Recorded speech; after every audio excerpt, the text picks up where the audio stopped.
See, the thing is, I'm here for the emotional experience. I like creating emotional experiences, and I like experiencing them. I don't know who all relates to that, but since my life is currently a dumpster fire, everything is in shambles, more or less. Might as well make the best of it and try to make some stories out of it. And so I'm going to give the hysterically contrasting story of what it was like growing up and how my parents created the life that they wanted for themselves. So, and granted, I will add, I only have a few stories of them from their childhood. I don't know everything they experienced, and I know they had their own very difficult traumas. All right, that being said, we lived in I don't know where, I know I was born in Fairhope. It's a small, oh y'all, so cute. It's so cute here. It's a small little town. And I don't know if they had the little house then or not, but there was this little house. I don't know how they acquired it. And it was on the water. They got like some kind of crazy deal. That was way back when, so I don't know. But obviously, property by the water is always, I mean, I know y'all play Monopoly, okay? The properties by the water are expensive. So anyway, I remember being very little, and I watched them tear the house down with those big giant cranes with the big balls on them. I don't know what they're called. Anyway, we're making this dramatic, okay? I remember watching them tear it down. It was just like, it was wild. And then they, from the ground up, built this house. They put it on pilings because we went through a couple hurricanes there. And it was a huge house. It was freaking gorgeous. All wood. I don't even remember. It was like some kind of special wood that they used, and like my dad had a good friend that was like a contractor that helped them.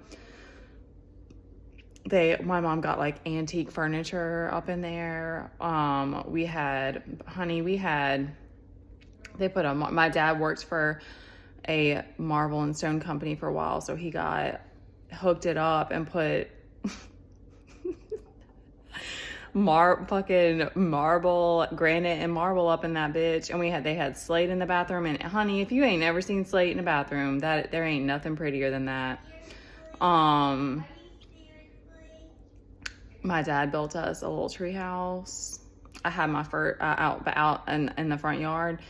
There was a huge ass oak tree in the middle of the yard. And my mom, I remember planting impatiens like around the tree and stuff like that. And, you know, we played in the water 24/7, not 24/7, but like all the time.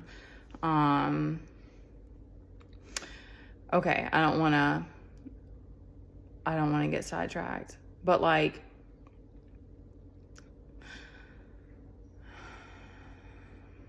I definitely remember my mom like being very, very, it was important to her to be present as a mom, but like emotionally, she really was like checked out. And, you know, she grew up in a family, like her mom was like, loved to like entertain people. And so like my mom kind of took off of that too. And like, we would like, always do it. She loves gift giving is like her love language. And so she was always big about like Christmas and like doing birthday parties. And like my sister was like a fairy princess for like 4 Halloweens. And so she would have like fairy princess parties. And I wanted to have parties at the petting zoo. I wanted to be around the animals and feed the animals and love on them. And I'm still the same little girl that loves to do that. I mean, and so, but we played outside all the time. And, we had rollerblades. We played friggin' street hockey. We did it all. I mean, other like it was I was older before I started spending the night with kids, and then but I got to ride horses. And I don't know, y'all, I still don't know. I have no idea. My dad definitely is a hustler. He still is, but I don't know how they got money to do the stuff that we got to do. But we were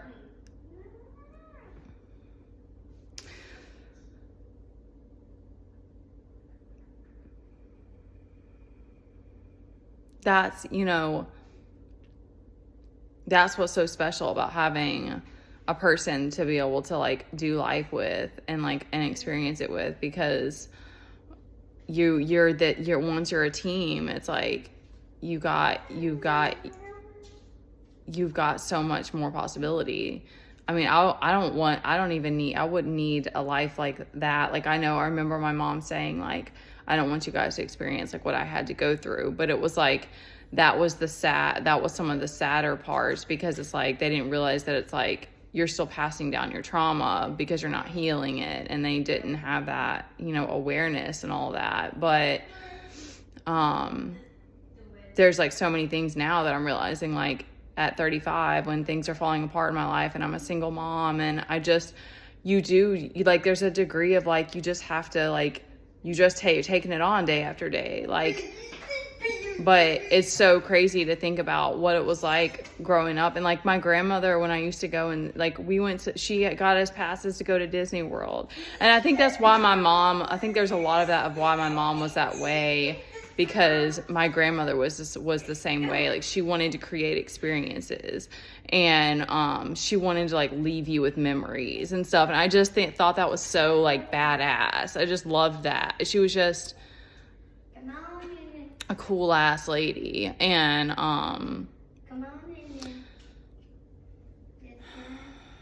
like she knew what her magic was, like. And it's so crazy to be experiencing what I am now, and to have done healing work, and to like know so much about women and the feminine and what women bring. And yet at the same time, like when you're not in the right relationships, or when you stay in situations that are not meant for you, how like it just destroys you. And I know that we can rebuild, and I know that things are going to work out the way that they're meant to. And I'm proud of myself for pouring into my kid however I could, and working on the emotional part, because it has helped to carry us. But now it's like the weight of the lack that we're in, that I'm carrying every day. And it's gone full circle to like, it's too much to carry now. But it's just how it is as a single person, because you can't do it all and be it all as a single person, as a single parent. It just, you have to pick and choose what you're going to pour yourself into. I